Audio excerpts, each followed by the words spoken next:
Hey everyone, welcome back to the channel. If the new Outlook layout with the navigation bar on the left side is driving you crazy, don't worry.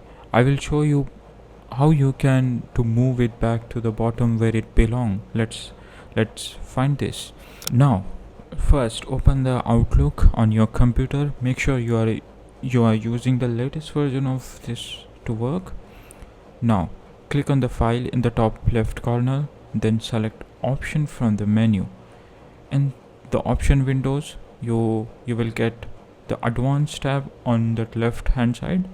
Now, scroll down the Outlook page section and look for the option that says show navigation bar on the left. Uncheck this box to move the menu bar back to the bottom. Click OK to save your changes, then restart Outlook to apply the new settings. When it responds, you will see the navigation bar at the bottom again. And that's it. Your Outlook navigation bar is back where it belongs.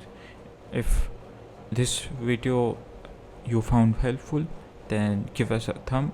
Thanks for watching.